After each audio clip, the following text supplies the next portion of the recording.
सकती है, आपके विधायक टूट सकते हैं, ये शंका क्यों होती है आपके मन में? यही सवाल हमसे बार बार पूछा जाता था और पहले दिन से भी हमने कहा, एक ही बात कहा कि अरविंद केजरीवाल की गिरफ्तारी के पीछे आम आदमी पार्टी को तोड़ने की मंशा है। अरविंद केजरीवाल जी की गिरफ्तारी के पीछे आम आदमी पार्टी को खत्म करने की मंशा है। ईडी की कार्रवाई के पीछे कोई जांच का उद्देश्य नहीं है, भ्रष्टाचार को उजागर करने का उद्देश्य नहीं है। ईडी की कार्रवाई के पीछे, ईडी के छापे के पीछे, ईडी की जांच के पीछे सिर्फ और सिर्फ आम आदमी पार्टी को तोड़ने का मकसद है। और इसलिए मैं दोहरा रहा हूं इस बात को कि भारतीय जनता पार्टी इस देश की वो आपराधिक पार्टी है जो देश भर में इस प्रकार का गुंडागर्दी का आचरण कर रही है।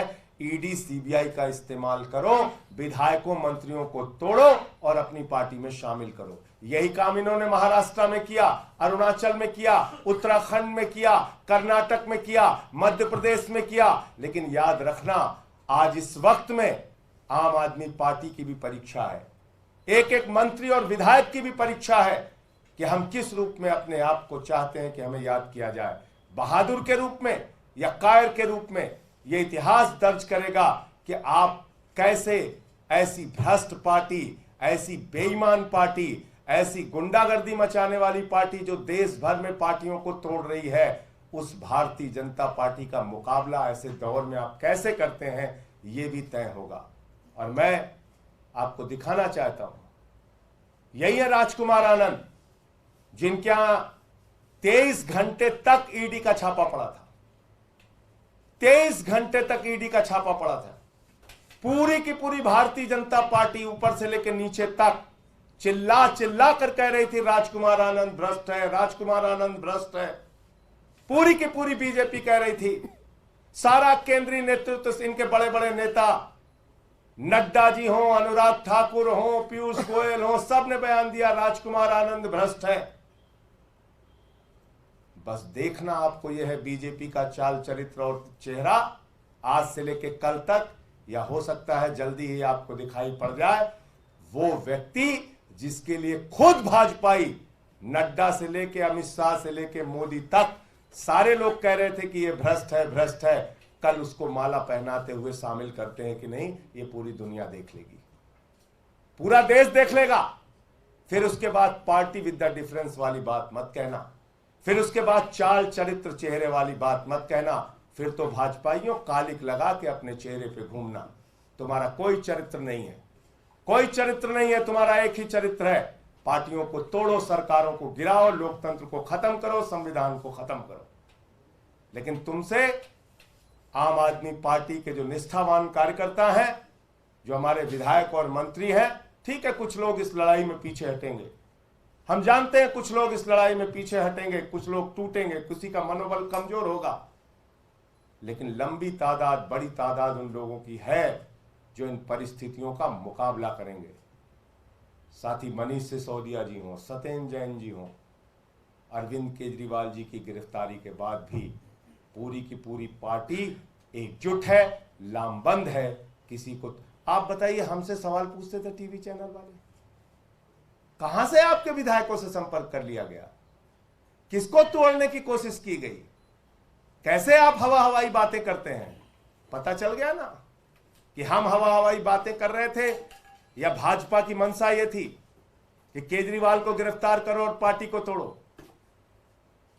हम तब भी सच थे, आज भी सच है और आगे भी सच रहेंगे और उसी सच्चाई के साथ लड़ेंगे। आतिशी जी ने जब आरोप लगाया, जब सौरभ भारद्वाज जी ने आरोप लगाया, जब यहां बार बार इन लोगों ने कहा, हमारे माननीय मंत्रियों ने, कि ये सब खेल चल रहा है बीजेपी वालों का, एक मीडिया वाला यकीन नहीं कर रहा था, सब हमसे उल्टा सवाल पूछ रहे थे।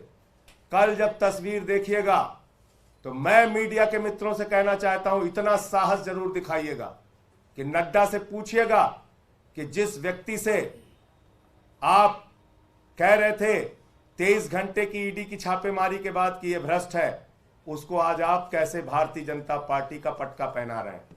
यह सवाल तो बनता है मीडिया के मित्रों। और देखूंगा कल अगर ये बीजेपी में राजकुमार आनंद जी शामिल हो रहे होंगे तो आपकी ओर से ये सवाल पूछने का साहस कौन सा चैनल और कौन सा मीडिया करता है, ये जरूर हम लोग भी देखेंगे, क्योंकि सवाल तो हमसे बार बार पूछे गए। अब ये थोड़ा सा इनका देखिए, जिस दिन छापा पड़ा था, यही चलाओ, ये बीजेपी का बयान आया था उस दिन। आम आदमी पार्टी और केजरीवाल जी को समझना चाहिए कि आज धरने और ड्रामे का समय नहीं है, आज अपने दायित्व को निभाने का समय है, जांच में हिस्सा बनने का समय है, विक्टिमहुड कार्ड नहीं, भ्रष्टाचार का रिपोर्ट कार्ड देने का समय है। बस रोक दो। और जो पार्टी ये भ्रष्टाचार का रिपोर्ट कार्ड मांग रहे थे जिस दिन ईडी का छापा पड़ा था राजकुमार आनंद पे।